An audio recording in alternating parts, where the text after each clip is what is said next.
1.1 থেকে কারো ডাউট? কারো কোনো ডাউট নেই। কোষে দেখি 1.2 থেকে কারো কোনো ডাউট?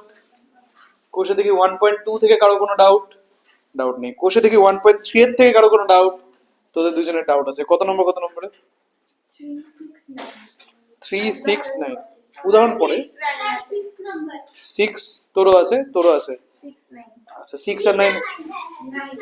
তাহলে আমি 369 সবারই যেহেতু আছে, অনেকেরই আছে, 369টা দেখিয়ে দিই। 3 দিয়ে স্টার্ট করছি। আচ্ছা বলা আছে 3 তে, কোশ্চেনটা দেখে নেই। কোষে দেখি 1.1 পেজ 13, পেজ নাম্বার হচ্ছে 13। কোষে দেখি 1.3 পেজ নাম্বার হচ্ছে 13। কোষে দেখি 1.3 পেজ 13।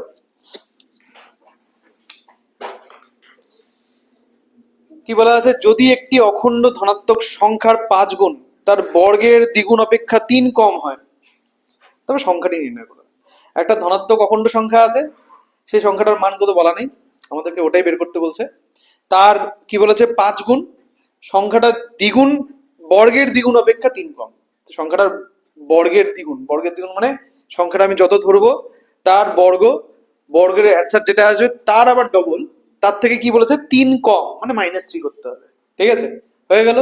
তাহলে আমাদের সংখ্যাটা নির্ণয় করতে বলছে, মানে আমাকে সংখ্যাটাকে অ্যাজুম করতে হবে, সংখ্যাটাকে ধরতে লাগবে, এক্স ধরে নেবো। ঠিক আছে, তাহলে এই অঙ্কে এটা হচ্ছে কোষে দেখি 1.3, কোষে দেখি 1.3 এর 3, 1.3 এর 3। এই অঙ্কে আমাদের কি করতে হবে? যে জিনিসটা আমাদের কাছে চাওয়া হয়েছে, মানে সংখ্যাটা, সেটাকেই আমাকে কিছু একটা ধরে নিতে লাগবে। ধরছি সংখ্যাটা এক্স। ঠিক আছে, ধরি সংখ্যাটি এক্স,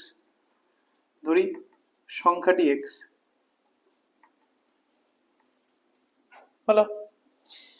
কি বলেছে? সংখ্যাটির কি ছিল? 5 গুণ। তাহলে প্রশ্ন অনুসারে, ডাইরেক্ট প্রশ্ন অনুসারে প্রযুক্তা, যেহেতু তোর অসুবিধা আছে তো তুই একটু রেসপন্স করবি। এটা এক্স হচ্ছে সংখ্যাটা, বলা আছে সংখ্যাটার 5 গুণ, মানে ইন্টু 5, তাহলে 5x। কি বলেছে? এটা কার সাথে সমান? কোশ্চেনে বলা আছে এটা ইকুয়াল টু, সমান হচ্ছে এক্স এর বর্গের দ্বিগুণ। এক্স এর বর্গ মানে এক্স স্কোয়ারের দ্বিগুণ, মানে ইন্টু 2, তার থেকে 3 কম, মানে ব্যাস, সমীকরণ তৈরি হয়ে গেল। এখন এটাকে দ্বিঘাত সমীকরণ আকারে প্রকাশ করব, মিডল টার্ম করে সমাধান করব। অতএব 2x square minus 5x plus 3, এটা ইকুয়াল টু 0, মিডল টার্ম করা যাবে। 2x square minus 6 minus 1 into x plus 3 equal to 0 হবে। তার মানে 2x square minus 6x plus x plus 3 equal to 0। এখান থেকে কমন যায় না 2x কমন নিলে x মাইনাস 3 প্লাস 1, এখান থেকে কমন নিলে x প্লাস 3, ভুল করলাম না কিছু? ও এটা তো আমি ভুলই করছি। হ্যাঁ, ঠিক, 3 দুগুণ 6, 2 যোগ 3 হবে।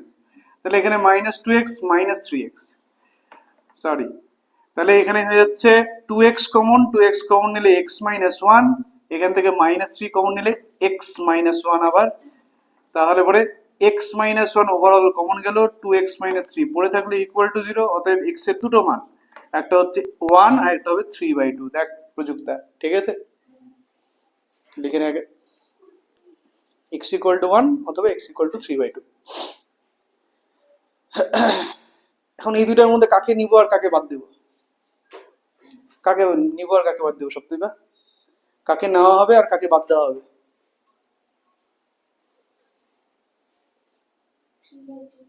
3/2 কে কি করব, নিব না বাদ দিব? উল্টা, 3/2 কে বাদ দিব। হ্যাঁ একদম, কোশ্চেনে বলা আছে যে x হলো ধনাত্মক অখণ্ড সংখ্যা, তো আমাদের দুটোই ধনাত্মক বেরিয়েছে, কিন্তু দুটো অখণ্ড সংখ্যা বেরিয়েনি। অখণ্ড সংখ্যা মানে কি নিহারিকা? কাদের কথা? ইয়ে বল, উদাহরণ দে, আমার সংজ্ঞা চাই না, উদাহরণ দে। অখণ্ড সংখ্যার উদাহরণ কি? কোন সংখ্যাগুলো অখণ্ড সংখ্যা? আমাকে উদাহরণ দে, সংখ্যা বল, এমন একটা সংখ্যা বল। 5.5 অখণ্ড সংখ্যা হবে না। যে সমস্ত সংখ্যার মধ্যে দশমিক থাকবে, যে সমস্ত সংখ্যার মধ্যে রুট থাকবে, যে সমস্ত সংখ্যার মধ্যে পৌনঃপুনিক থাকবে, যে সমস্ত সংখ্যাকে ভগ্নাংশ আকারে প্রকাশ করা যাবে, তারা কেউ অখণ্ড সংখ্যা না। তাহলে অখণ্ড সংখ্যা কারা? হ্যাঁ, কোনো নেগেটিভ সংখ্যা হবে না। তাহলে কারা অখণ্ড সংখ্যার মধ্যে তাহলে পড়ে গিয়ে থাকলো? এত কিছু তো বাদ দিয়ে দিলাম, থাকলো কারা কারা?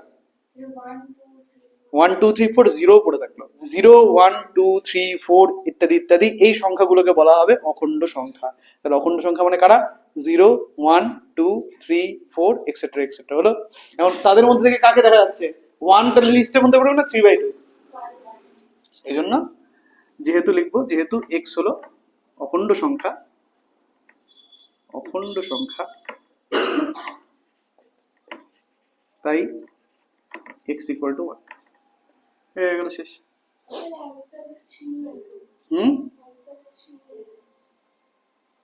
অ্যান্সার 3 আছে, ঠিক দেখেছিস তো?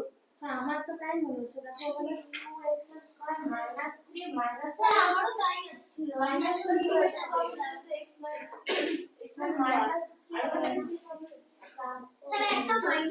আসলে কি, আসলে আমি প্রথমে ঠিকই করছিলাম, ওই 6 - 1টাই ঠিক ছিল। আমি এইখানে প্লাসের জায়গায় মাইনাস হইতো রে, ওইটা ঠিকই ছিল, মাথার মধ্যে আমার ঠিকই ক্যালকুলেশন চলছিল, হিসেবে এখানে প্লাসের জায়গায় ভুল করে মাইনাস বসে দিচ্ছি, এই জন্য আমার ক্যালকুলেশনে গন্ডগোল। দেখ ঠিক আছে, কি করি দেখ, তাই বলতে চাচ্ছিলাম যে আমার তো পড়াশোনায় একটা মাইনাস 2x স্কয়ার যাচ্ছি, এটা -3 = 0। আমি তাই তো বলি, আমার হিসাব নিকাশ সব ঠিক আছে, 6 - 1ই এখানে আমার, আগে আমি ভাবলাম জিনিসটা 6 - 1 দিয়ে, তারপর দেখতে হচ্ছে 2 + 3 হচ্ছে, কেন? এটা তো হওয়া উচিত ছিল না, ফলস হয়ে গেছে। 2x square minus 6x plus x minus 3 = 0। তাহলে এখানে কি হলো? 2x কমন নিয়ে x মাইনাস 3 প্লাস 1 কমন নিয়ে x মাইনাস 3 = 0। হ্যাঁ, তাহলে x minus 3 into 2x plus 1 এটা = 0। তাহলে দুটো ভ্যালু আসবে, একটা 3 একটা -1/2।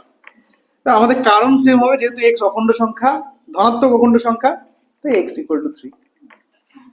ঠিক আছে, এখানে তাহলে আমাকে ধনাত্মক কথাটাও লিখতে হবে, কারণ আমাদের ধনাত্মকও চাই, যেহেতু x ধনাত্মক অখণ্ড সংখ্যা, তাই x এর মান 3। এখন দেখ, তোরা প্রশ্ন জিজ্ঞেস করতে, স্যার যদি যদি এ অখণ্ড সংখ্যাটা 0 1 2 3 4 এরাই হয়, তাহলে এই কোশ্চেনের মধ্যে ধনাত্মক শব্দটার কি কাজ, তাই না? অখণ্ড সংখ্যাটা 0 1 2 3 4, ওটা তো বোঝাই যাচ্ছে অখণ্ড সংখ্যাটা ধনাত্মক, তাই না, অঋণাত্মক। তাহলে এখানে ধনাত্মক শব্দটা ইউজ করলোটা কেন? তার কারণ হচ্ছে, কিছু কিছু ক্ষেত্রে না অখণ্ড সংখ্যার পূর্ণ সংখ্যাকে এক করে দেয়। মানে অখণ্ড সংখ্যা হচ্ছে 0 1 2 3 4 এরা, এই যে 0 1 2 3 এদেরকে বলা হচ্ছে অখণ্ড সংখ্যা। আর যখনই আমি প্লাস বা মাইনাস সব নিয়ে নিব, ঠিক আছে, তখনই এদেরকে বলা হবে পূর্ণ সংখ্যা। এটা হচ্ছে অখণ্ডের লিস্ট, এটা হচ্ছে পূর্ণ সংখ্যার লিস্ট। মানে বেসিক্যালি দুটো লিস্টের মধ্যে শুধু একটাই পার্থক্য, প্রথম লিস্টের নেগেটিভ সংখ্যাগুলো আসে নাই, পরের লিস্টের নেগেটিভ সংখ্যাগুলো ঢুকে গেছে। তো অনেক সময় অখণ্ড সংখ্যা বলতে নেগেটিভ সংখ্যাদেরও বোঝানো হয়, বাট আমি তোদের বলি অখণ্ড সংখ্যাটা স্টার্ট হয়ে হচ্ছে এখান থেকে। এখন যদি বলা হয় ধনাত্মক অখণ্ড সংখ্যা, তাহলে বলে বুঝতে হবে যে জিরো বাদ যাবে। অখণ্ড সংখ্যাদের মধ্যে জিরো পড়ে, কিন্তু জিরোটাকে আমাদের হিসাবের মধ্যে আনা যাবে না। তো অখণ্ড সংখ্যার মধ্যে যদি বলা হয় অখণ্ড সংখ্যা, তাহলে জিরোকে নেব, কিন্তু যদি বলে ধনাত্মক অখণ্ড সংখ্যা, তাহলে জিরোকে বাদ দিয়ে বাকি পার্টটা নেব। কথাটা ক্লিয়ার? এখন 6 নম্বর অঙ্ক, 6 নম্বর অঙ্ক, ওই জলের বোতল আছে তো?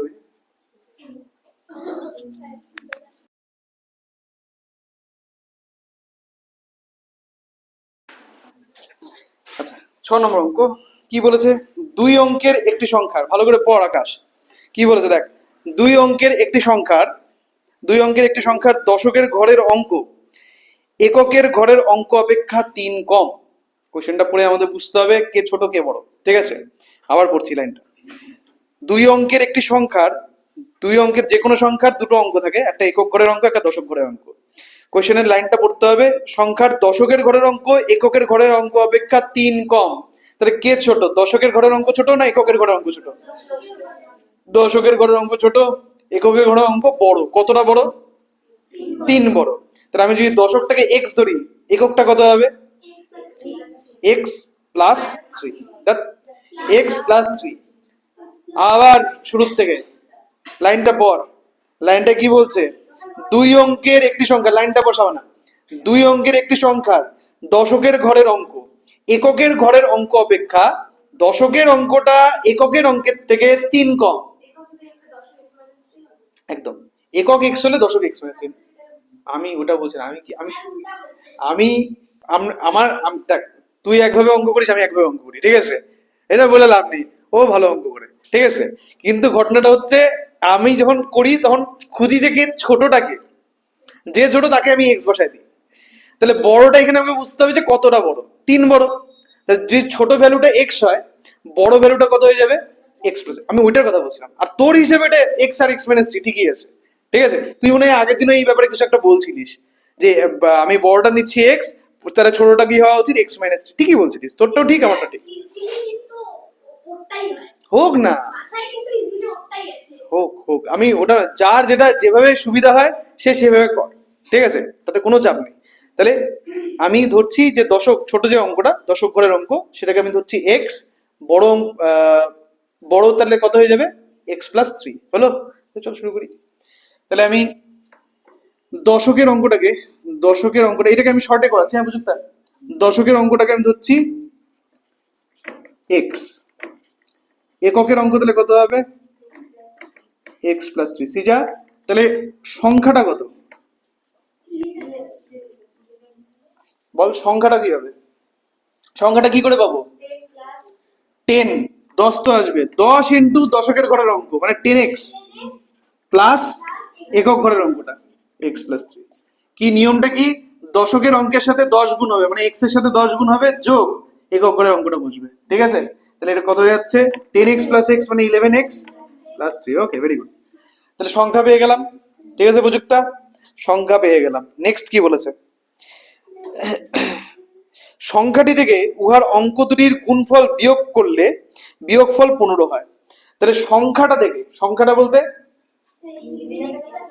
দেখ, তৈরি করবো এখন সমীকরণ প্রশ্নানুসারে। 11x প্লাস 3, তার থেকে যদি অঙ্ক দুটার গুণফল বিয়োগ করা হয়, অঙ্ক দুটার গুণফল মানে x equal two 15, equal to 15, ঠিক আছে? কোশ্চেনে যেটা বলেছে সংখ্যাটার থেকে অঙ্কদ্বয়ের গুণফল বিয়োগ করলে উত্তরটা কত হবে? 15 হবে। তাহলে একটা সমীকরণ পেয়ে গেলাম। এটাকে প্রথমত দ্বিঘাত সমীকরণ আকারে প্রকাশ করব, তারপরে মিডল টার্ম করে সমাধান করব, ঠিক আছে? তাহলে এখানে দেখিনি 11x plus 3 minus x square minus 3x এটা ইকুয়াল টু 15। তার মানে 8x minus x square plus 3 এটা ইকুয়াল টু, বা প্রথমে মাইনাস এক্স স্কোয়ারকে লিখি, minus x square plus 8x plus 3 এটা ইকুয়াল টু 15। 15টাকে বাপাসে নিয়ে আসলে ভালো হতো।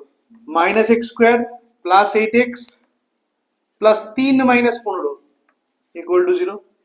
Minus x square plus 8x minus 12 equal to 0। কি করব? একটা জিনিস বলছিলাম প্রযুক্তা, একটা কথা বলছিলাম, এই লাইনটা দেখতে পাচ্ছিস? এই লাইনটার মধ্যে আমার একটা জিনিস করণীয় আছে। কি করণীয়? না, মিডল টার্মে আগে একটা কাজ আছে। কাজটা কি? মাইনাসটা চেঞ্জ করতে হবে। আমরা এক্স স্কোয়ারের সহগকে কোনোদিনও নেগেটিভ রাখবো না। এক্স স্কোয়ারের সহগ নেগেটিভ দেখা যাচ্ছে, ওটা রাখবো না। তো তার জন্য আমরা কি করব? মাইনাস দিয়ে গুণ করে দেবো। তো মাইনাস দিয়ে যদি উভয় পক্ষকে গুণ করি, ডান পাশে তো 0 আসে, 0-র সাথে মাইনাস গুণ কর, প্লাস গুণ কর, 0ই থাকবে। আর বাঁ পাশে মাইনাস এক্স স্কোয়ারের সাথে মাইনাস গুণ মানে প্লাস এক্স স্কোয়ার, 8x এর সাথে মাইনাস গুণ মাইনাস 8x, মাইনাস 12-র সাথে মাইনাস গুণ প্লাস 12 হলো। মিডল টার্ম করতে হবে এখন। তাহলে আকাশ, মিডল টার্ম যদি করি, মাঝখানে আছে 8, ওই পাশে হচ্ছে 12, কত প্লাস কত? যোগ 2 যোগ 6, 6 আর 2, তাহলে যোগ 12 এটা ইকুয়াল টু 0। তাহলে কত হচ্ছে? X square minus 2x minus 6x plus 12 equal to 0। এই দুই জায়গা থেকে x কমন যায়, কমন নিলাম। এখান থেকে 6 কমন যায়, x মাইনাস 2 0। তার মানে x minus 2 into x minus 6 equal to 0। x এর দুটো মান আসবে, একটা 2 একটা 6। হ্যাঁ, কি কি কি কি কি কি কি আরেকবার বল। আমাদের সংখ্যা বের করতে বলছো তো? সংখ্যা তো এখনো বেরিয়ে হয়নি। এককের ঘরের অঙ্ক, এককের ঘরের অঙ্ক তো আমার বের হয়নি। এককের ঘরের অঙ্ক তো বের হয়নি। তাহলে এক্স এর মান বেরোলো, এক্স এর মান আসলো 2 আর 6, এটা আমাদের দশকের ঘরের অঙ্ক। আমাদের লাগবে এককের ঘরের অঙ্ক, তার মানে এক্স প্লাস 3 এর মানটা লাগবে। তাহলে এক্স যদি এটা হয় তাহলে এককের অঙ্ক কি হবে? 2 যোগ 3 আর 6 যোগ 3, তার মানে 5 আর 9, 5 আর 9, ঠিক আছে না? তাই তো, ক্লিয়ার? 6 হয়ে গেল। 6 পরে জানি কোনটাতে অসুবিধা? 9, এটা পরীক্ষার অঙ্ক। কলমের মূল্য প্রতি ডজনে 6 টাকা কমবে। হ্যাঁ, দুটো অ্যান্সার এক্ষেত্রে হচ্ছে, এক্ষেত্রে দুটো অ্যান্সার হচ্ছে, মানে দুটো এরকম সংখ্যা আসে যাদের ক্ষেত্রে এই ঘটনাটা ঘটে যে ওই সংখ্যার থেকে অঙ্কদের সমষ্টি বিয়োগ করলে উত্তরটা 15, এরকম দুটো সংখ্যা আসে। কি কি দুটো সংখ্যা দেখাই? আচ্ছা, যদি এককের ঘরের অঙ্ক আমি 5 নিই, দশকের ঘরের অঙ্ক হচ্ছে 2 হবে, মানে 52 হয়ে যাবে, উল্টা লিখলাম, 25 হবে, ঠিক আছে? আর যদি আমি এককের ঘরের অঙ্ক 9 নিই, দশকের ঘরের অঙ্ক 6 হবে, তার মানে 69 হবে, ঠিক আছে? ক্লিয়ার? এখন 25-এর থেকে আমাদের কোশ্চেন কি বলছে যে সংখ্যাটার থেকে যদি অঙ্কদের গুণফলকে বিয়োগ করা হয়, এখানে অঙ্কদের কারা কারা? 2 আর 5, তা 2 আর 5 এর গুণফল 10, বিয়োগ করলে উত্তর কত হবে? সত্যি না মিথ্যা? 25 minus 10 equal to 15, সত্য না মিথ্যা? সত্য, তা ঠিক আছে। আর আরেকটা সংখ্যা হচ্ছে 69, এর থেকে অঙ্কদের গুণফল কত? 6 নং 54, যদি বিয়োগ করি দেখ উত্তরটা 15, সত্য। এই জন্য দুটো সংখ্যা আছে এরকম, একটা হচ্ছে 25, একটা 69, যাদের ক্ষেত্রে এই স্টেটমেন্টটা সত্য। এই জন্য আমাদের দুটো এক্স এর মান বেরোলো, এই জন্য এক্স প্লাস 3 এরও দুটো মান বেরোলো। ক্লিয়ার? 9, কে সমশ্রী ভাই সো চুপচাপ,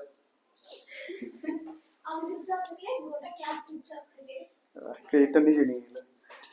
আচ্ছা 9, আচ্ছা ঠিক আছে ঠিক আছে ঠিক আছে ঠিক আছে। 9 হচ্ছে কোশ্চেনটা পড় আগে। কলমের মূল্য প্রতি ডজনে 6 টাকা কমলে 30 টাকা আরো 3টি কলম বেশি পাওয়া যায়। কলমের মূল্য প্রতি ডজনে 6 টাকা কমলে, এখন এক ডজন কলমের মূল্য জানি না কত, এক ডজন মানে কয়টা কলম? 12টা কলম। তো 12টা কলমের মূল্য, 12টা পেনের দাম কত এটা বলা নেই, কিন্তু যদি বলছে যে যদি 6 টাকা কমে, ধরে 12টা পেনের দাম, আমি উদাহরণ দিই, 12টা পেনের দাম ধরে 12 টাকা, ঠিক আছে? 12টা পেনের দাম 12 টাকা, মানে একটা পেন 1 টাকা করে, ঠিক আছে? একটা পেনের দাম 1 টাকা, 12টার দাম 12 টাকা হলে একটা পেনের দাম 1 টাকা করেই হয়। তাই 12টা পেনের দাম যদি 12 টাকা হয় ভালো কথা, কিন্তু যদি 12 টাকা না হয় তার থেকে 6 টাকা কম হয়, মানে 12টা পেনের দাম যদি 12 মাইনাস 6 6 টাকা হয়, তাহলে বলেছে 30 টাকায় আরো 3টা পেন বেশি পাওয়া যায়। তো 12টা পেনের দাম যদি 6 টাকা হয়, 30 টাকায় কতগুলো পেন পাওয়া যাবে, এটা প্রথমত একটা প্রশ্ন দাঁড়ায়। আর 12টা পেনের দাম যদি 12 টাকা যখন ছিল তখন 30 টাকায় কতগুলো পেন পাওয়া যেত, ওটা আরেকটা প্রশ্ন দাঁড়ায়। বলা আছে যে এই যে পেনের ডিফারেন্স, এটা হচ্ছে 3, মানে আগে 3টা পেন কম পাওয়া যেত, এখন 3টা পেন বেশি পাওয়া যায়, মানে পেনের সংখ্যার মধ্যে ডিফারেন্সটা হচ্ছে 3, বড় সংখ্যাটা মাইনাস ছোট সংখ্যাটা ইকুয়াল টু 3। এখান থেকে আমাদের একটা সমীকরণ জেনারেট করতে হবে, আর তার থেকে দ্বিঘাত সমীকরণ সমাধান করতে হবে। কথা রাখলে 30 টাকার ব্যাপারটা এখন আমি করে দিচ্ছি, ঠিক আছে? দেখ তাহলে মেইন গল্পটা কি? মেইন গল্প হচ্ছে যে এই যে এখানে বলা আছে কলমের মূল্য প্রতি ডজনে 6 টাকা কমলে, তাহলে কত টাকা বর্তমানে ওটা বলা নেই, ওটাই চাওয়া হয়েছে শেষে, যে কমার পূর্বে প্রতি ডজন কলমের মূল্য কত, মানে এক ডজন কলমের দাম কত ওটা চাওয়া হয়েছে আমার কাছে, ওটা আমাদের জানা নেই। ওটাকে আমি এক্স ধরি, ঠিক আছে? ধরি ধরি এক ডজন কলমের মূল্য, এক ডজন কলমের মূল্য এক্স টাকা, ধরি এক ডজন কলমের মূল্য এক্স টাকা হলো। এখন এখানে বলেছে যে 30 টাকায় 3টি কলম বেশি পাওয়া যায়। সবার প্রথম প্রশ্ন যে এক ডজন কলমের মূল্য যদি এক্স টাকা হয়, তাহলে পরে 30 টাকা আমি কয়টা কলম পাবো, এটা একটা প্রশ্ন হয়ে দাঁড়ায়, ঠিক আছে? তার মানে এক্স টাকায় আমি পাচ্ছি, অতএব এক্স টাকায় পাওয়া যায় একদম পাওয়া যায় 12টি কলম, 1 ডজন যেহেতু তাই 12টা কলম। দেখ প্রযুক্ত, এইটুকুনে অসুবিধা আছে সপ্তদীপা? এইটুকুনে অসুবিধা নেই। আমরা 30 টাকায় কয়টা পেন পাওয়া যায় ওটা বের করবো, ঠিক আছে? অতএব 1 টাকায় 12/x টি কলম পাওয়া যাবে, 30 টাকায়, ঠিক আছে? এখনো অব্দি ঠিক আছে তো? 12/x অব্দি ঠিক আছে তো? 30 টাকায় বেশি পেন পাওয়া যাবে না কম পেন পাওয়া যাবে? 1 টাকায় যদি 12/x টা পেন পাওয়া যায়, 30 টাকা বেশি পাওয়া যাবে অবভিয়াসলি। বেশি মানে কি গুণ, 30 গুণ 12 মানে 360/x, এতটি কলম, ঠিক আছে সমশ্রী? তাহলে 360/x এতগুলো কলম আমি পাবো কত টাকায়? 30 টাকায়। এটা হচ্ছে অরিজিনাল দাম, ঠিক আছে? অরিজিনাল দাম হচ্ছে x টাকা, সেই x টাকায় যদি আমি কিনতে যাই পেন, 30 টাকায় আমি এতগুলো কলম পাবো। কিন্তু কোশ্চেনে বলেছে যে না, দামটা কমাতে হবে। কত টাকা কমাতে হবে ডজনে? 6 টাকা কমাতে হবে। তাহলে 1 ডজন কলমের দাম কত হবে সমিতা? x - 6 টাকা। তাহলে x - 6 টাকা যদি 1 ডজন কলমের দাম হয়, তখন 30 টাকায় কয়টা পেন পাবো ওটা হিসাব করতে লাগবে, ঠিক আছে? যদি যদি 1 ডজন কলমের দাম x - 6 টাকা হয়, তবে এখন আবার ওই ঐকিক নিয়ম খাটাতে হবে। মানে x - 6 টাকায়, একদম, টাকায় পাওয়া যায় 12টি কলম। 12টি কলম। তাহলে 1 টাকায় কয়টা কলম পাওয়া যাবে আকাশ? 12/x - 6। Good, very good. আমাদের লাগবে হচ্ছে 30 টাকায়। 30 টাকায় কয়টা পেন পাওয়া যাবে? 360/x - 6 এতটি কলম। হলো সমানা? বুঝতে পারলি আব্দুল? এখানে আমাদের কলমের দুটো সংখ্যা আসলো, একটা হচ্ছে 360/x, একটা হচ্ছে 360/x - 6, ঠিক আছে সমানা? ভেবে বল যে কোন সংখ্যাটা বড়, 360/x বড় হবে না 360/x - 6 বল?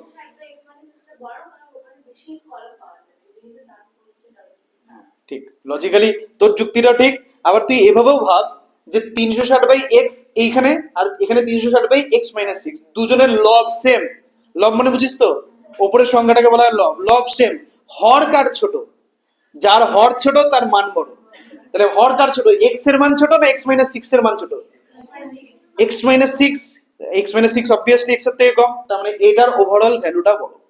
এটাও যুক্তি হয়, দুজনেরই যুক্তি ঠিক। বললাম না ভালো অঙ্ক করে, ঠিক আছে? আচ্ছা, তাহলে পরে এখন কোশ্চেনে কি বলছে? যে সংখ্যা, সংখ্যা হচ্ছে সংখ্যার তারতম্য কত? কয়টা কলমের ডিফারেন্স? কয়টা কলম বেশি বা কম পাওয়া যায়? 3টা। 3টা কলম বেশি পাওয়া যায়, মানে বড় ভ্যালু মাইনাস ছোট ভ্যালু ইকুয়াল টু 3। বুঝতে পারলি নিহারিকা? তাহলে 360 প্রশ্ন অনুসারে, প্রশ্ন অনুসারে 360/x - 6, তার থেকে যদি 360/x কে বিয়োগ করি উত্তর আসবে 3। তার মানে 360 কমন নিব, 1/x - 6 - 1/x হবে, এটা ইকুয়াল টু 3 হবে। উভয় পক্ষ থেকে 3 আর 360 কাটবো। 3 কততে 360? 120 তে। তাহলে 120 ইন্টু লসাগু কত? x ইন্টু x - 6, ওপরে কত বসবে? তুই একেবারে বলে দিলি, ঠিক আছে ভালো। তাহলে 120 ইন্টু এখানে দেখ x - x প্লাস 6, ও যেটা বললো ওটাই হলো, ডিভাইড বাই এখানেও গুণ করবো x² - 6x সমান 1। তাহলে x কাটা যাবে, তার মানে কি উপরে 120 আসে আর 6 আসে। 120 into 6, 120 into 6 720 divided by x² - 6x, এটা ইকুয়াল টু 1।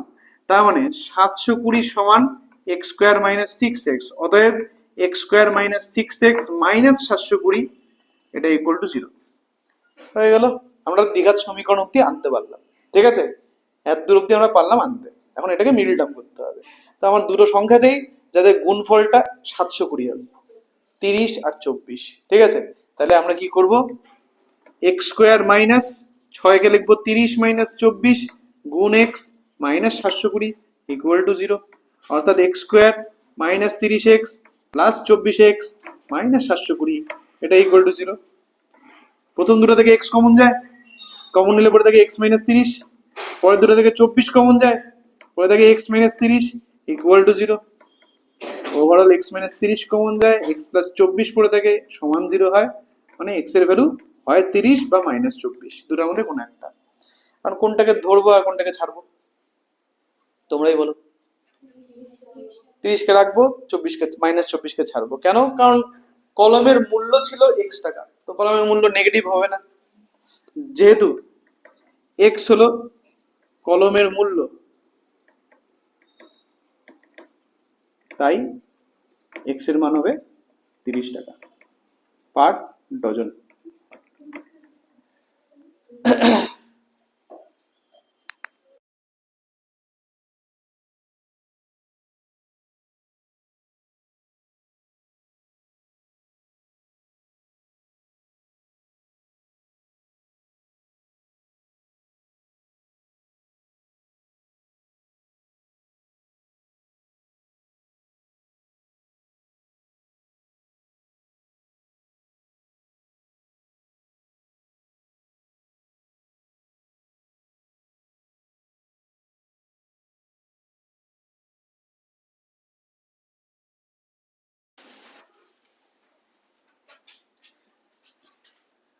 ডান সাইডটা মুছে দিই।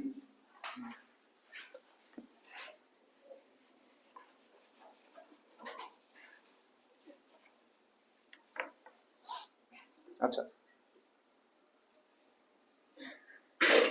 1.3 এর 5 কোষে দেখি 1.3 এর 5 নম্বর অঙ্ক কি বলেছে দেখ। অমিতাদের আয়তক্ষেত্রাকার জমির ক্ষেত্রফল 2000 বর্গমিটার। এই কোশ্চেনটা পর একবার নিজেরা পড়।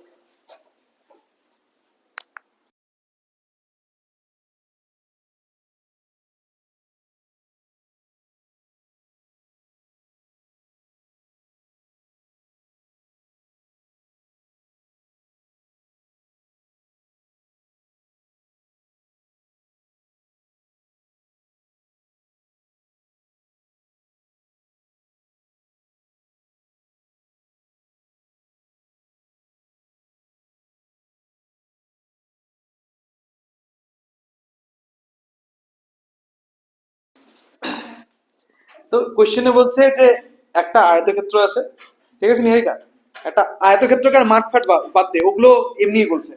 মধ্যে কথা একটা আয়তক্ষেত্র আছে, সেই আয়তক্ষেত্রের দৈর্ঘ্য আর প্রস্থ বলা নেই, কিন্তু ওর পরিসীমার ক্ষেত্রফল দেওয়া আছে, হ্যাঁ কি না? পরিসীমা বলেছে 180 মিটার আর ক্ষেত্রফল বলেছে 2000 বর্গমিটার। হলো, আমাদেরকে এখান থেকে দৈর্ঘ্য আর প্রস্থ বের করতে হচ্ছে নাকি কর্ণ বের করতে হচ্ছে? দুটার মধ্যে কিছু একটা।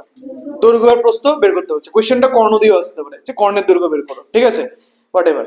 তো যাই বলুক না কেন, দৈর্ঘ্য আর প্রস্থ বের করে তারপরেই আমরা অন্য কিছু করতে পারবো। তো দৈর্ঘ্য প্রস্থ বের করতেই হবে আমাদের।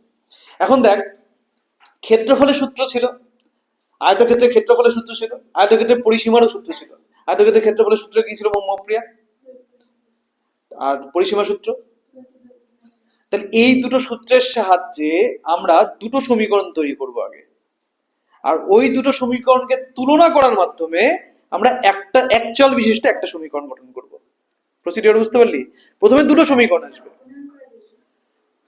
অপনয়ন হয়তো হবে না এক্ষেত্রে, কারণ আমরা এক্ষেত্রে তো ওই মানে রৈখিক সহ সমীকরণ পাচ্ছি না, দুটো সমীকরণ পাচ্ছি প্রথমে, ঠিক আছে, কিন্তু আমরা রৈখিক সহ সমীকরণ তো পাচ্ছি না। রৈখিক সহ সমীকরণ হলে অপনয়ন আসতো, কিন্তু এক্ষেত্রে যেহেতু আসছে, তুলনামূলকটা অনেকভাবে অনেক জায়গায় আনা যায়, ঠিক আছে। তুলনামূলক বেসিক্যালি তুলনামূলকই হচ্ছে অ্যাকচুয়াল বলতে পারি সমীকরণ সমাধানের একটা কোর পদ্ধতি, ঠিক আছে। তুলনামূলক পদ্ধতিটা ক্লাস 9-এ যেটা ছিল আমাদের, তো ওই পদ্ধতির সাহায্যে তুমি সমীকরণকে, যে কোনো সমীকরণকে সমাধান করতে পারো, যে কোনো দুটো সমীকরণকে একসাথে সমাধান করতে পারো, ঠিক আছে। তো এই ক্ষেত্রে আমরা তাই করব। দুটো সমীকরণ তৈরি হচ্ছে, পরিসীমার সাহায্যে একটা সমীকরণ আর ক্ষেত্রফলের সাহায্যে আরেকটা সমীকরণ। এই দুটো সমীকরণকে আমরা তুলনা করব। কিভাবে তুলনা করব দেখ। আর তুই যে বললি যে দুটো চলরাশি আসবে, শুরুতে দুটো চলরাশি আনবো, ঠিক আছে। কি করে? দৈর্ঘ্য ধরছি এক্স, প্রস্থ ধরছি ওয়াই, তাহলে হলো। তাহলে আমাকে সূত্র বসতে, ওটা ধরা যাবে না, ওটা আনা যাবে। ধরা যে এক জিনিস, আনা এক জিনিস, তাই না? তো এক্স যদি আমি ধরি তাহলে 2000/x আসছে, কিন্তু প্রথমে যদি আমাকে সূত্রে বসাতে হয় তাহলে এক্স ওয়াই ধরে এগোচ্ছি।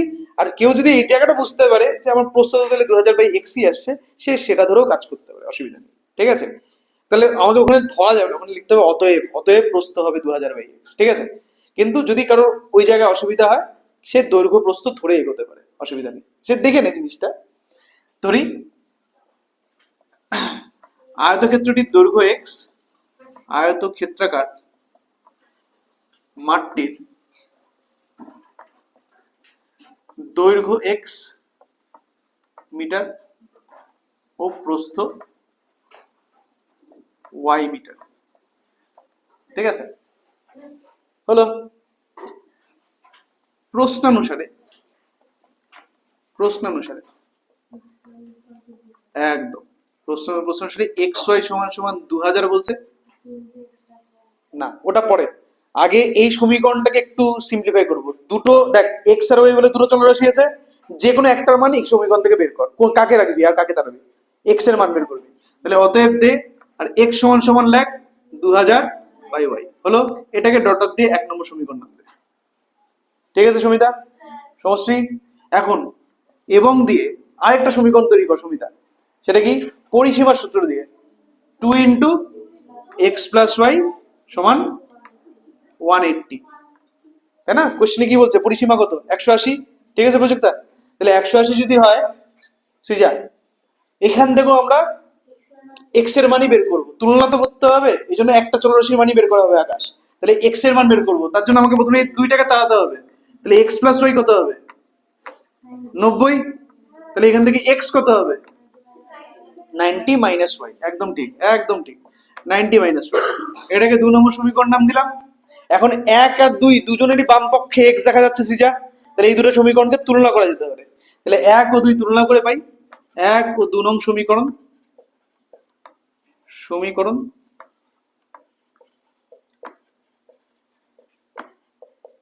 তুলনা করে পাই। তাহলে পাবোটা কি তুলনা করে? 2000/y, কোনো x থাকবে না, x এর মানগুলোকে তুলনা করেছি তো, তাহলে কোনো x থাকবে না, থাকবে কি 2000/y সমান 90 - y। কোনাগুনি গুণ করি y দিয়ে, তাহলে 2000 সমান 90y - y²। সবাইকে বাম পক্ষে নিয়ে আসি, -y² বাম পক্ষে এলে +y², 90y বাম পক্ষে এলে -90y, +2000 = 0। দেখ সৃজা, সমীকরণ গঠন অবধি হইল। এইটুকুনে কোনো প্রশ্ন থাকলে জিজ্ঞেস কর।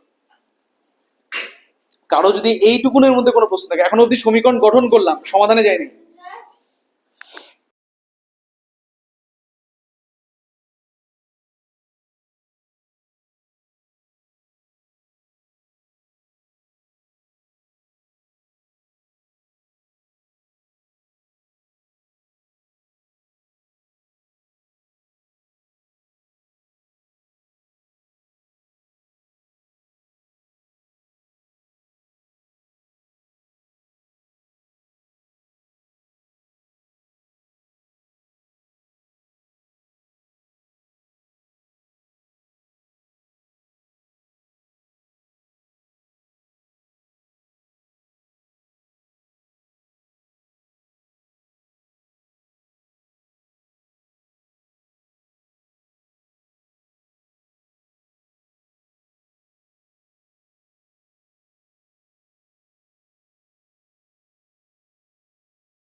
তাহলে এখানে কোনো অসুবিধা নেই।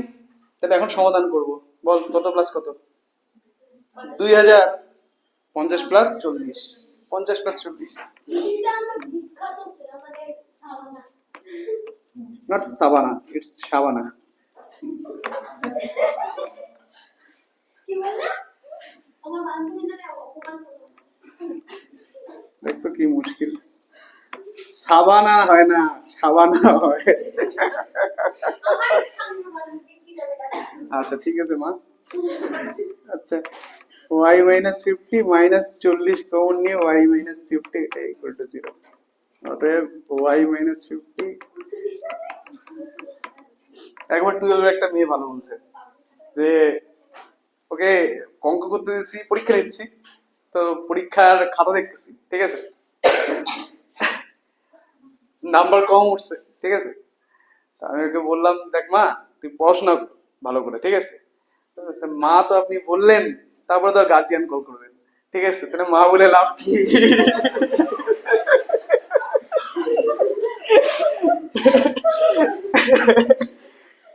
তো y minus 50 into y minus 40 equal to 0, মানে y এর মান দুটো, একটা হচ্ছে y ইকুয়াল টু 50, একটা হচ্ছে y ইকুয়াল টু 40, ঠিক আছে একদম বুঝা। তো y এর মান 50 হলে x এর মান কত আসবে? 40, আর x এর y এর মান 40 হলে x এর মান 50। মানে আলটিমেটলি অ্যানসারটা হচ্ছে দৈর্ঘ্য মানে দৈর্ঘ্য আর প্রস্থের মধ্যে একজন 50 হবে, একজন 40 হবে, এই হয়ে গেল। অতএব যদি এখানে লিখতে হবে যদি y ইকুয়াল টু 50 হয় তবে x equal to 90 minus 50 that is 40, আর y ইকুয়াল টু 40 হলে একই রকম ভাবে x ইকুয়াল টু 50 এটাই করেছিল স্যার। করানো ছিল। ও হয়তো অনুপস্থিত ছিল সেই দিন, অসুবিধা থাকতেই পারে, সে কোনো ব্যাপার না, অসুবিধাটা ক্লিয়ার হওয়াতে কথা। ক্লিয়ার হলো? আয়তক্ষেত্রে এই কনসেপ্টটা বোঝা গেছে। দুটো চলরাশি প্রযুক্তা, দুটো চলরাশি থাকলে কি করে আমরা ওখান থেকে এক চল বিশিষ্ট দ্বিঘাত সমীকরণ তৈরি করবো এটা বোঝা গেছে। হুম, তুলনামূলক পদ্ধতি, এটা খুবই এফেক্টিভ পদ্ধতি, ঠিক আছে, এই এফেক্টিভ পদ্ধতিটাকে কাজে লাগাতে হবে। তো 1.3 তো শেষ, একটা আছে 11 চার, ও আচ্ছা 11 চার। একটি প্রকৃত ভগ্নাংশ ও তার অনন্যকে অন্ত, এটা আমি করাবো বলছিলাম, ঠিক ঠিক। 11 চার বাকি আছে, এটা আমারই বাকি ছিল। ওটা হয়ে গেছে। ওটা ভুল ছিল। না, শুধু সমীকরণ গঠন করতে বলছে, পরে করছি আমি হয়ে গেছে। আমাদের এখানে সমীকরণটা খালি গঠন করতে হবে, কিন্তু সমীকরণটা আমি যখন করিয়েছিলাম তখন ভুল এসেছিল, ওটা আমি খেয়াল করিনি যে আমি প্রকৃত ভগ্নাংশ থেকে অপ্রকৃত ভগ্নাংশকে বিয়োগ করছিলাম, কিন্তু অ্যাকচুয়ালি হয় অপ্রকৃত থেকে প্রকৃত বিয়োগ। কেন হয়? কারণ অপ্রকৃত সবসময় বড় হয়, অপ্রকৃত ভগ্নাংশের মান সবসময় প্রকৃত ভগ্নাংশের থেকে বড়, তাই আমাকে অপ্রকৃত থেকে প্রকৃতকে বিয়োগ করতে হয়, কোনোদিনও প্রকৃত থেকে অপ্রকৃতকে বিয়োগ করা ঠিক হবে না, ঠিক আছে। তাহলে পরে আমাদের এই কোশ্চেনে বলেছে একটি প্রকৃত এবং তার অনন্যকের কি অন্তর মনে হয় না 9/20, তাহলে প্রকৃত ভগ্নাংশ যদি হয় তার অনন্য হয়ে যাবে অপ্রকৃত ভগ্নাংশ, ঠিক আছে। তা আমি ধরছি সেই প্রকৃত ভগ্নাংশটা এক্স, ধরি প্রকৃত ভগ্নাংশটি হলো এক্স, প্রকৃত ভগ্নাংশটি হলো এক্স, অতএব অপ্রকৃত ভগ্নাংশটি হবে বা অনন্যকটি হবে অনন্যকটি হলো কত 1/x।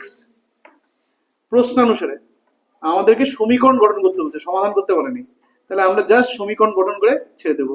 তাহলে প্রশ্ন অনুসারে কি হবে 1/x এর থেকে x বিয়োগ হবে। হ্যাঁ, এই জায়গাতে আগের বার আমার ভুল হয়েছিল, আমারই ভুলটা হয়েছিল, অপ্রকৃত থেকে প্রকৃত বিয়োগ হবে, ঠিক আছে। এটার ভ্যালু কত 9/20 হলো। এখন এটা কি দ্বিঘাত সমীকরণ আকারে আছে? নেই তো, তাহলে আমাকে দ্বিঘাত সমীকরণ আকার অবধি আনতে হবে।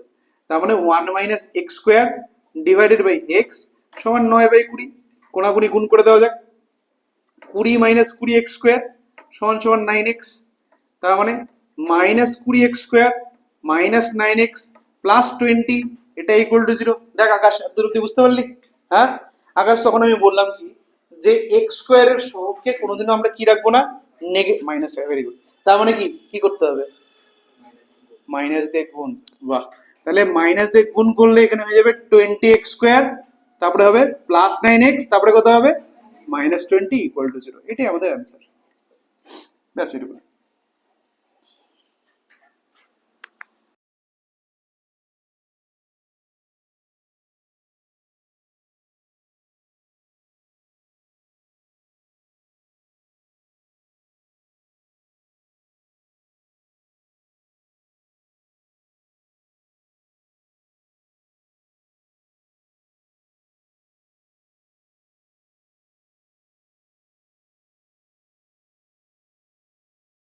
ঠিক।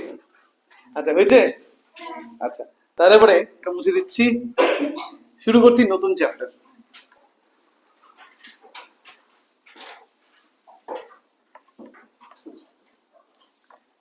শুরু করছি নতুন চ্যাপ্টার, নাম হচ্ছে সরল সুদ কষা।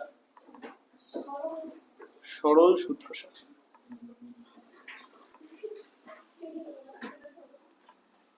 সরল সুদ কষা।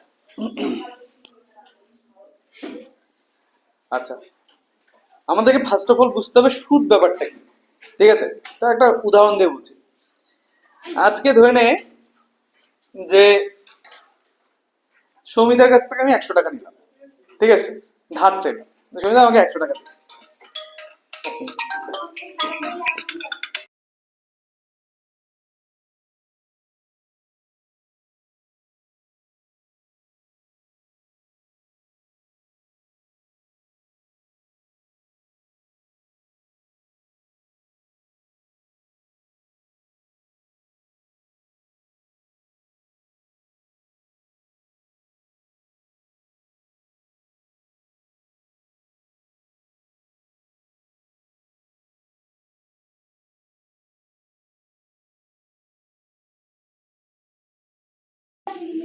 যে গল্পটা বলছিলাম, যে ধরে নে সৌমিতার কাছ থেকে আমি 100 টাকা ধার চাইলাম, হলো, ও দিল আমাকে বেশ যথারীতি, আমি বন্ধু, ঠিক আছে, আমাকে হেল্প করলো। আচ্ছা অতটা ভালো বন্ধু না কিন্তু দিল, ঠিক আছে।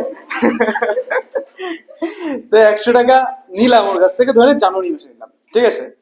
আর ওর সাথে আমার এই কথাটা হলো যে ঠিক 2027-এর জানুয়ারি মাসে আমি ওকে টাকাটা রিটার্ন করবো। 2027-এর 26-এর ডিসেম্বর মাসে, সরি ভুল বললাম, 2026-এর ডিসেম্বর মাসে আমি টাকাটা রিটার্ন করবো। ধরে নে আমি আজ থেকে 200 বছর আগের কথা বলছি, ঠিক আছে। সে সময় 100 টাকার মূল্য বিশাল, ওকে। তো এখন সেই সময় আমি কি করলাম, ওর কাছ থেকে 100 টাকা নিলাম এবং বললাম আমার পক্ষে এত তাড়াতাড়ি দেওয়া সম্ভব না তোকে টাকাটা, তা আমার 2 বছর সময় লাগবে, 2 বছর পরে তোকে আমি টাকা দেবো। তো 2 বছর পরে মানে হচ্ছে তোর এই 2026-এর ডিসেম্বর মাস হলো, ডিসেম্বর মাস আসলো, আমি ওকে টাকাটা ফেরতও দিয়ে দিলাম। 100 টাকা নিয়েছিলাম, 100 টাকা ফেরত দিয়ে দিলাম। কারণ 100 টাকা আমি কোনো পারপাসে নিয়েছিলাম, তা আবার 2 বছর আগে। আমরা সবাই জানি যে সময়ের সাথে সাথে টাকার মূল্য বাড়ে না কমে? ভুল, কমে। টাকার মূল্য কমে। আজ থেকে 10 বছর আগে, আজ থেকে 10 বছর আগে আমার এখনো মনে পড়ে, আজ থেকে 10 বছর আগে 10 টাকায় আমি 2টা আলু পরোটা পাইতাম। এখন একটা আলু পরোটার দাম 20 টাকা বা 15 টাকা, ঠিক আছে। তো বেসিক কথা হচ্ছে যে দেখ, 10 টাকায় আমি আগের মতন জিনিস কিনতে পারছি না, আমার ক্ষমতা কমে আসছে, ঠিক আছে। তার মানে কি, 100 টাকা যদি আমি 2 বছর আগে ওর কাছ থেকে ধার নিই, তাহলে 2 বছর পরে যখন আমি ওকে 100 টাকাটা রিটার্ন করলাম, ওর তো 100 টাকাটা কোনো না কোনো কাজে লাগতো, কিন্তু ও কি সেই কাজটা 100% ফুলফিল করতে পারবে 100 টাকায়? পারবে না, কারণ 100 টাকার ভ্যালু কমে গেছে অলরেডি, ঠিক আছে। আগে যে জিনিসটা হয়তো 100 টাকায় পাওয়া যেত, এখন ওই জিনিসটারই দাম 120 টাকা হয়ে গেছে। তো ও আমাকে কি বললো শুরুতেই, যে আমি তোমাকে টাকা দিতে রাজি আছি 100 টাকা, কিন্তু যখন তুমি রিটার্ন করো আমাকে টাকাটা, তখন কিন্তু আমাকে 20 টাকা এক্সট্রা দিতে হবে, ঠিক আছে। কারণ সময়ের সাথে সাথে জিনিসটাকে মেক আপ দেওয়ার জন্য, সময়ের সাথে জিনিসটাকে ব্যালেন্স করার জন্য, ঠিক আছে। তো আমি সেই চুক্তিতেই রাজি হলাম যে ঠিক আছে, আমি তোমাকে 20 টাকা এক্সট্রা দিব। তাহলে 100 টাকা নিয়ে ফেরত দেওয়ার সময় আমি কত দিচ্ছি? 120 টাকা। ও যে এক্সট্রা টাকাটা নিল, সেই টাকাটাকেই বলা হবে সুদ, ঠিক আছে। সেই টাকাটাকেই বলা হবে সুদ। ক্লিয়ার? ইন্টারেস্ট, ইংরেজিতে বলা হয় ইন্টারেস্ট, বাংলায় বলা হয় সুদ। এখন এই যে সুদ অ্যাপ্লাই করলাম, এই সুদ নিয়ে আমাদের পরবর্তী কিছু চ্যাপ্টারে কারবার। আমাদের দুটো এরকম চ্যাপ্টার আছে যে চ্যাপ্টারগুলোর মধ্যে এই সুদ বা ইন্টারেস্ট নিয়ে কাজ করা হয়েছে। একটার নাম হচ্ছে সরল সুদ কষা, আর একটার নাম হচ্ছে চক্রবৃদ্ধি সুদ বা সমহার বৃদ্ধি, ঠিক আছে। এই দুটো চ্যাপ্টারের মধ্যে এই সুদ নিয়ে কাজ করা হয়েছে। কারণ এই সুদের গল্পটা একটু শুনতে লাগবে। সেটা কি? এইটা বেসিক্যালি ব্যাংক রিলেটেড। ব্যাংকে তো তোরা কম বেশি সবাই গেছিস কখনো না কখনো, আর যদি না গিয়ে থাকিস তা যা একবার, ঠিক আছে। তো এখন ব্যাংকের কাজকর্ম সম্পর্কে বলি। তো ব্যাংক না কখনো এরকম বলে না যে আমি তোমার কাছ থেকে 20 টাকা নেবো, আমি তোমার কাছ থেকে 50 টাকা নেবো, ওরকম হয় না। ওরা রেট বের করে দেয়, তোমার কাছ থেকে একটা নির্দিষ্ট হারেই টাকা নেওয়া হবে। মানে আজকে তুমি যদি আমি যদি ব্যাংক যদি কাউকে 100 টাকা ধার দেয়, তো ব্যাংকে যখন ফেরত দিবে, তো ব্যাংক বলে দেবে যে এখন তুমি আমাকে তাহলে 5% এক্সট্রা দিবা। আমরা লাখ ক্ষতি কত বছর করেছি? আমরা জানি যে 100 টাকার 5% কি করে বের করতে হয়। তো 100 টাকার 5% মানে কত টাকা হয়ে যাবে? তাহলে কত হয়? 5 টাকা। তার মানে কি, যখন ব্যাংকে আমি যখন ব্যাংকে টাকাটা ফেরত দেবো, তখন 100 টাকা তো দিতেই হবে, তার সাথে আরো 5 টাকা দিতে হবে। তো ওই 5 টাকা হচ্ছে সুদ। কিন্তু এই যে সুদটা পেলাম, এই সুদটা কিন্তু ওরা পার্সেন্টেজ আকারে চাপিয়ে দিল। মানে আজকে আমি ব্যাংকের কাছ থেকে 100 টাকা নিলাম, মৌপ্রিয়া ব্যাংকের কাছ থেকে 200 টাকা নিলাম, তার মানে আমাকে ফেরত দিতে হবে কত টাকা? 105 টাকা। কিন্তু মৌপ্রিয়াকে কত টাকা ফেরত দিতে হবে? ও 200 টাকা নিয়েছে, 200 টাকার 5% কত? 10 টাকা। তার মানে ওকে ফেরত দিতে হবে 210 টাকা। ক্লিয়ার? কেউ যদি 2000 টাকা নিয়ে থাকে, তাকে 2100 টাকা ফেরত দিতে হবে। কথাটা বুঝতে পারছি? যে যত বেশি টাকা নিবে, তাকে তত বেশি টাকা ফেরত দিতে হবে। কথাটা ক্লিয়ার? বুঝতে পারলাম? এখন এই যে সুদের হিসাবটা হলো, এই সুদের হিসাবটা হলো সরল সুদের হিসাবে। কথাটা ক্লিয়ার? এই সুদের হিসাবটা হলো সরল সুদের হিসাবে, যেভাবে আমরা ক্যালকুলেট করলাম না, এই ক্যালকুলেশনটা হচ্ছে সরল সুদের হিসাব। আর সুদ আমরা দুভাবে হিসাব করি, একটা হচ্ছে সরল সুদ, একটা হচ্ছে চক্রবৃদ্ধি সুদ। বুঝতে পারলাম? এই যে চক্রবৃদ্ধি বা সরল, 1 বছর অবধি দুজনেই সেম হয়। মানে আজকে হচ্ছে জানুয়ারির কোন একটা তারিখ, ঠিক আছে, 2025-এর জানুয়ারি কোন একটা তারিখ, আর কেউ ধরে নে ডিসেম্বরে কোনো 2026-এর ডিসেম্বর মাস অব্দি কোনো একটা টাকা ধার নিয়ে বসে আছে ব্যাংকের থেকে, ঠিক আছে। তার মানে কি কয় বছর? তাই কি 2 বছর? ঠিক বলছিস, 2 বছর হচ্ছে। কি করে 1 বছর হয়? জানুয়ারি থেকে শুরু, 2025-এর জানুয়ারি থেকে শুরু করে 2026-এর ডিসেম্বর। হ্যাঁ, 2026-এর ডিসেম্বর মানে 2 বছর হচ্ছে, ঠিক বলছিস, 2 বছর। ক্লিয়ার? তো 2 বছরের মধ্যে প্রথম যে বছরটা না, প্রথম বছরে সরল সুদ আর চক্রবৃদ্ধি সুদ একই ভাবে হিসাব হবে। কিভাবে হিসাবটা হবে? কেউ একজন লোক, আমি এখানে প্রথমত লিখি হচ্ছে সুদ, এটা 2 প্রকারের হয়। একটা হচ্ছে সরল সুদ, আর একটা হচ্ছে চক্রবৃদ্ধি সুদ। দুটাকেই আমি উদাহরণের সাহায্যে দেখাচ্ছি। হলো? ধরে নে কেউ একজন লোক ব্যাংকের থেকে 500 টাকা নিল, ঠিক আছে। যত টাকা সে নেবে, যে টাকাটা ধার নিচ্ছে, ওটাকে বলা হবে আসল। ওই টাকাটাকে বলা হবে আসল টাকা, ঠিক আছে। তাহলে আসল আমি রাখলাম হচ্ছে সরল সুদের ক্ষেত্রে 500 টাকা। হলো? নেক্সট আসে সুদের হার। তো সুদের হার ওটা ব্যাংক ডিসাইড করবে, যে ব্যাংক কত টাকা, কত পার্সেন্টেজে সুদের হারটা চাপাবে। তাই আমি বললাম সুদের হার হচ্ছে, ব্যাংকের সুদের হার হলো ধরে 10%। কথা কথা, ব্যাংকের সুদের হার হচ্ছে 10%। ওকে, আমি ধরে নিচ্ছি যে 500 টাকা যদি কেউ নেয় ব্যাংকের থেকে, তাকে যখন রিটার্ন করবে 10% বেশি টাকা রিটার্ন করতে হবে। এখন কত সময় পরে রিটার্ন করছে, এটাও একটা প্রশ্ন হয়। তো ধরে নে আমি 2 বছরের জন্য ব্যাপারটাকে হিসাব করব, টোটাল 2 ইয়ার্স টেনিওরে আমরা জিনিসটাকে ক্যালকুলেশন করব 2 বছরের জন্য। হ্যাঁ, এখন প্রথম বছর দ্বিতীয় বছর এভাবে যাব, ঠিক আছে। প্রথম বছর দ্বিতীয় বছর এই হিসাবে যাব, 2 বছরের জন্য হিসাব হবে। তো তার মানে প্রথম বছর আর দ্বিতীয় বছর এভাবে যাওয়া যেতে পারে। তো প্রথম বছরের জন্য আমরা হিসাব করব যে কত টাকা হয় প্রথম বছর। তো প্রথম বছরে কত টাকা হবে? নিয়মটা কি? সুদ হিসাব করা। সুদ ইকুয়াল টু আসল যত, মানে 500, গুণ সুদের হার। সুদের হার কত? 10 না, 10%। 10% মানে কত? 10/100। গুড। তাহলে 10/100 ইন্টু সময়। সময় কত? প্রথম বছর মানে 1 বছর, তাহলে 1। ক্লিয়ার? তাহলে কত হচ্ছে সুদ? তাহলে 5000 মানে 50 টাকা। প্রথম বছরের সুদ হলো 50 টাকা। বোঝা গেল? প্রথম বছরের সুদ পাওয়া গেল 50 টাকা। 1 বছর করে হিসাব করবো। তাহলে এখন দ্বিতীয় বছর আমরা হিসাব করছি সরল সুদ। দ্বিতীয় বছরেও আসল হচ্ছে 500 টাকায় থাকবে, সুদের হার 10%ই থাকবে। দ্বিতীয় বছর মানে সময় কতটা? দ্বিতীয় বছর কিন্তু এটা সময় 1 বছর, ঠিক আছে। দ্বিতীয় বছর আর 2 বছর এর মধ্যে তফাৎ আছে। 2 বছর মানে সময় হচ্ছে 2 ইয়ার্স, ঠিক আছে, সেই হিসাবে যায়। কিন্তু দ্বিতীয় বছর যখন বলবো মানে সেকেন্ড ইয়ার মানে আলটিমেটলি 1 বছরই হয়, ঠিক আছে। কারণ প্রথম বছরের সুদটা আমি আলাদা করে বের করছি, তার মানে দ্বিতীয় বছরের সুদটা আলাদা করে বের করতে হচ্ছে, সেক্ষেত্রে 2 আসবে না, সেক্ষেত্রে 1ই আসবে। বুঝলি সব? তো তাহলে সুদ কত হবে? ওই একই 50 টাকাই হবে, আলাদা আর কি হবে, তাই না? তাহলে টোটাল সুদ কত হচ্ছে? টোটাল সুদ এটা হচ্ছে 100 টাকা। টোটাল সুদ হয়ে গেল 100 টাকা। ক্লিয়ার?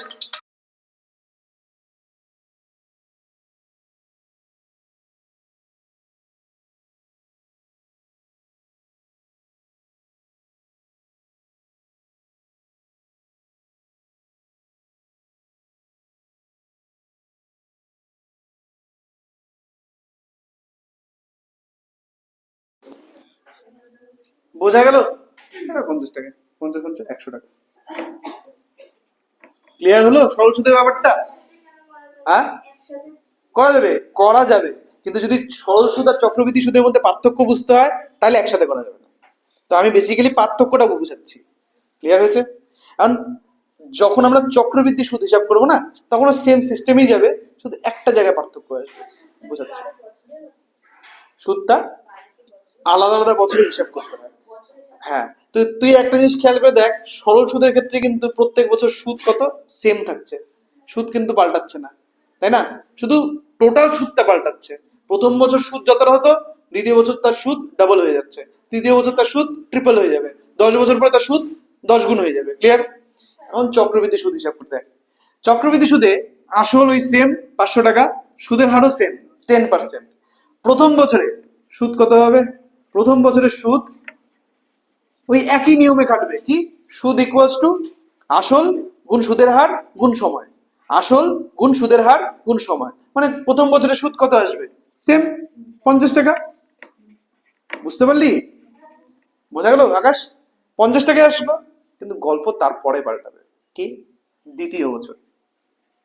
দ্বিতীয় বছরের বেলা চক্রবৃদ্ধি সুদের ক্ষেত্রে কি হয় জানিস? আসল পাল্টে যায়। আসল পাল্টে যায় মানে আসল কত ছিল, কিন্তু দ্বিতীয় বছর যদি চক্রবৃদ্ধিতে খাটানো হয় তাহলে আসল হয়ে যাবে আগে যত আসল ছিল যোগ আগের বছর যত সুদ আসছে তত।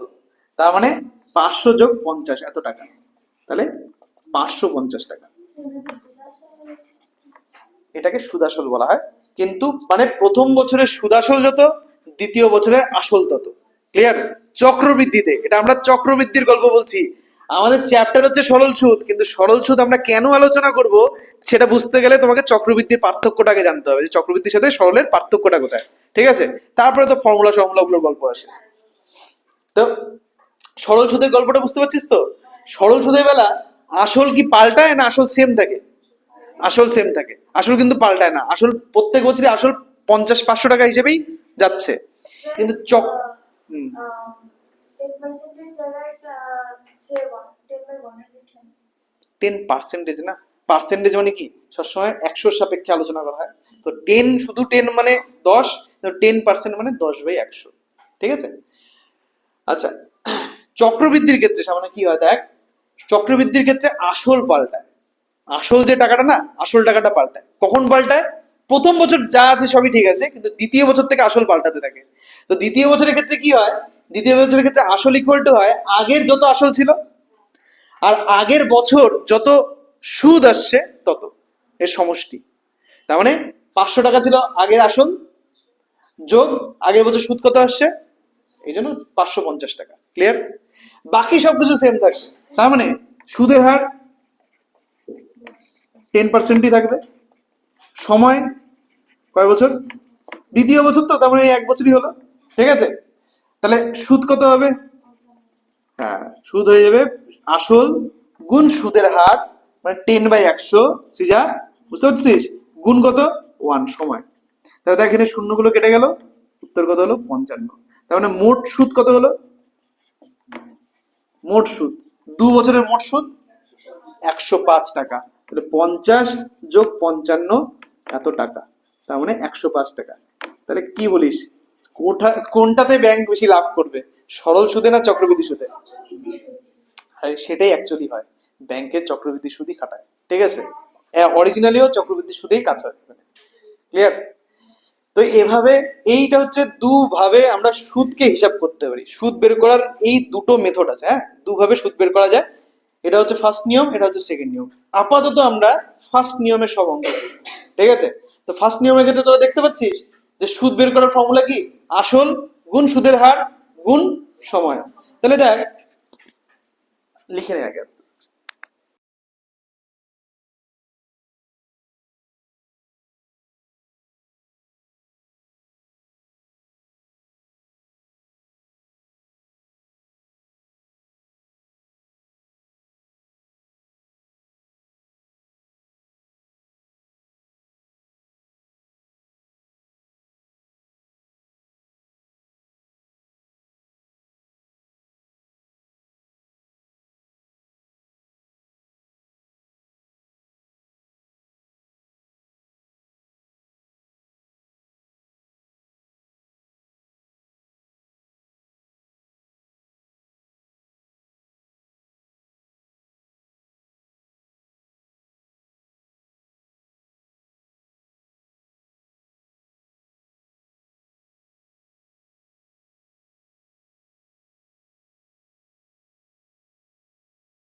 তো সরল সুদের ক্ষেত্রে দেখ, সুদ যখন হিসাব হচ্ছে তখন কি কি টার্মিনোলজি গুলো আসছে, কি কি শব্দগুলো আমরা বারবার করে শুনতে পাচ্ছি। এক, আসল।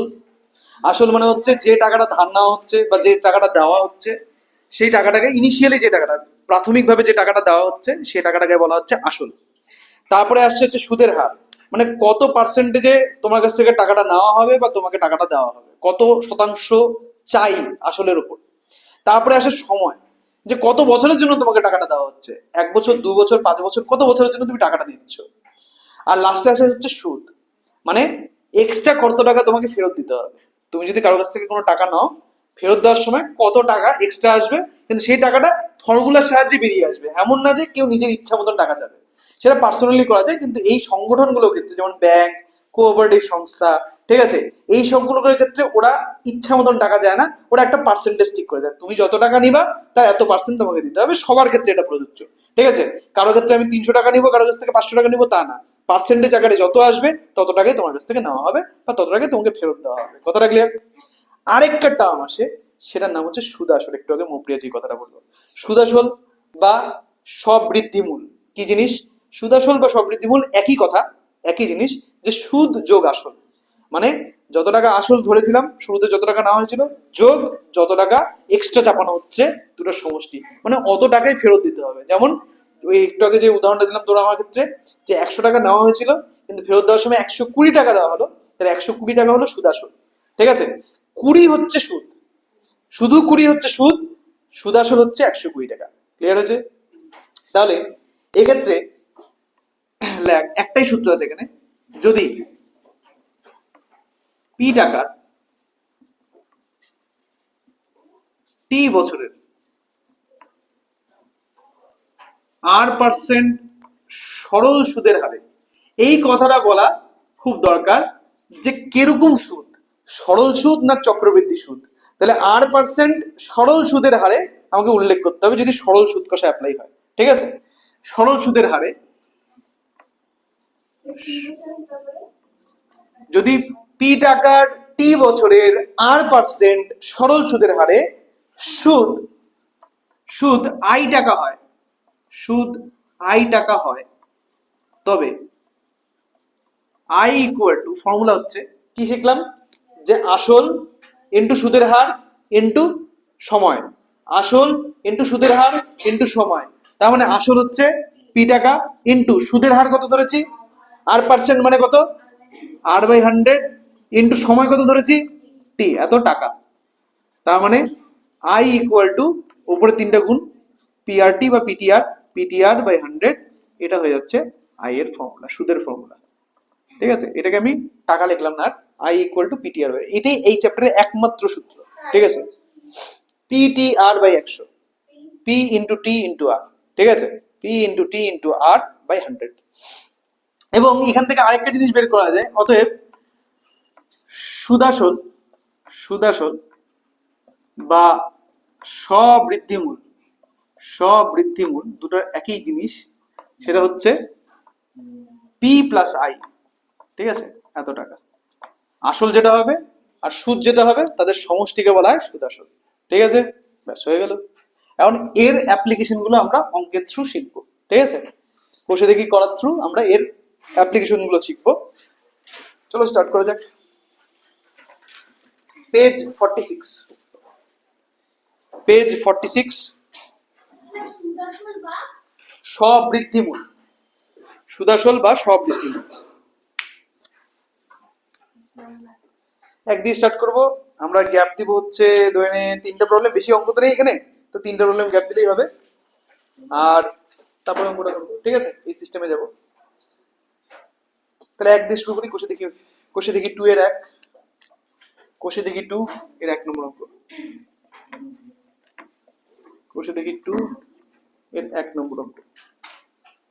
কি বলেছে দেখ, বলা আছে দুই বন্ধু একসঙ্গে একটি ছোট ব্যবসা চালাবার জন্য বার্ষিক 12%, আমাদের কাজ কি বলতো, কোশ্চেনটা পড়ে আসল, সুদের হার, সময়, এই 3টার মধ্যে কোন কোন, আর সুদ, এই 4টার মধ্যে কোন কোনটা দেওয়া আছে এবং কোনটা বের করতে হবে এটা আইডেন্টিফাই করা, ঠিক আছে।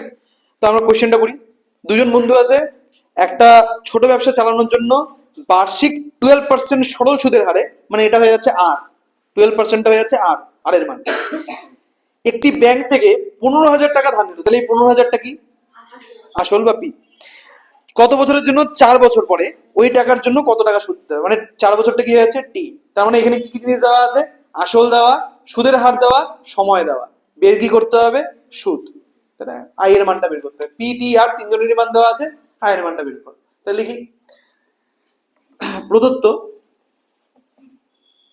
আসল কত দেওয়া আছে? 15,000 টাকা, না? 15,000 টাকা।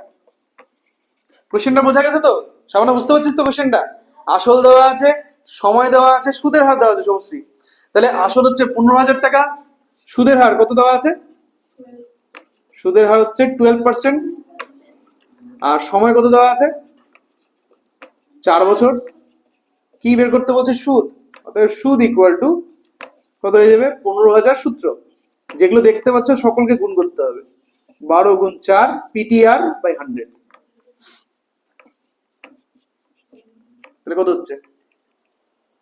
180, তার পেছনে আরেকটা 0, 1800, তার সাথে 4, তাহলে 7200। 7200, দুটো জিরো না, 7200। তাহলে সুদ হয়ে গেল। এটাই আমাদের কাছে চাওয়া হয়েছে, অঙ্ক শেষ। বোঝা গেল? ব্যাস। নেক্সট, এরপরে কত নম্বর হবে তাহলে? 3টা অঙ্ক গ্যাপ দিয়ে তারপরে অঙ্ক, তার মানে 5।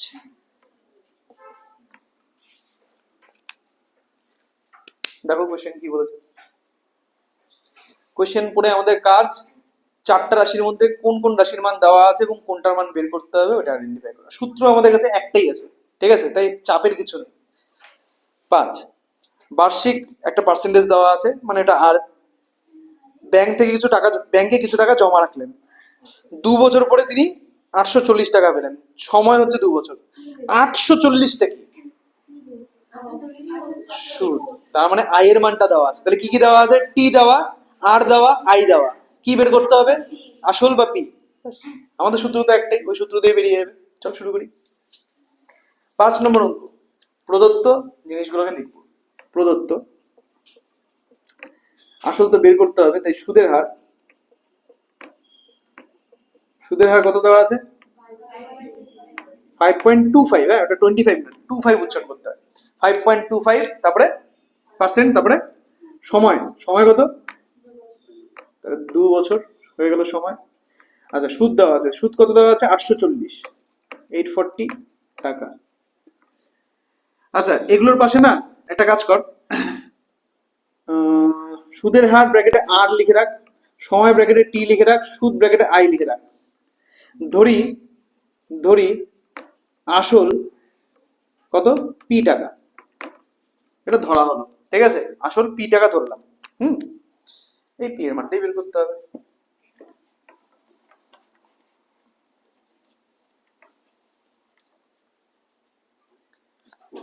আমরা জানি কি জানি আমরা, অনেক কিছু তো জানি। P into T into R by 100, তাই না? তার মধ্যে থেকে আমরা কার মান বের করবো? পি এর মান। তাহলে সবকিছুকে অন্য সাইডে পাঠিয়ে দিব, শুধু পি এক সাইডে পড়ে থাকবে। অতএব পি ইকুয়াল টু কত হচ্ছে? I into 100 by T into R. I এর মান বসিয়ে দিই, আই এর মান হচ্ছে 840 টাকা ইন্টু 100, টি এর মান হচ্ছে 2 বছর। আচ্ছা, আর এর মান হচ্ছে 5.25, কত হয়ে গেল তাহলে দেখি? 84,000 গুণ আরো 100 করে দিলাম। কোথায় রে? I equal to, second line, I into 100 by T into R সমান পি, তাই না? পি এর মানটা বের করতে হবে না, তো পি কে এক সাইডে রেখে বাকি সবকিছুকে অন্য সাইডে নিয়ে যাও, ঠিক আছে? তাহলে এটা হলো ডিভাইডেড বাই 2 ইন্টু 525, কাটাকাটি তো যায়, এখানে কাটলে পরে 5 অক্ষে 5, 0, 5 5 25, এখানে 20, আর 105 আর এটাও কাটে, 7 12 84, আর 7 দিয়ে কাটলে 15, এখানে এটাও কাটবে, 4 5 20, 3 5 15, এটাও কাটবে, 4000, 4 4 16, 16/2 মানে 8,000 টাকা। তাহলে আসল বেরিয়ে গেল। বোঝা যাচ্ছে? কেমন লাগলো? তাহলে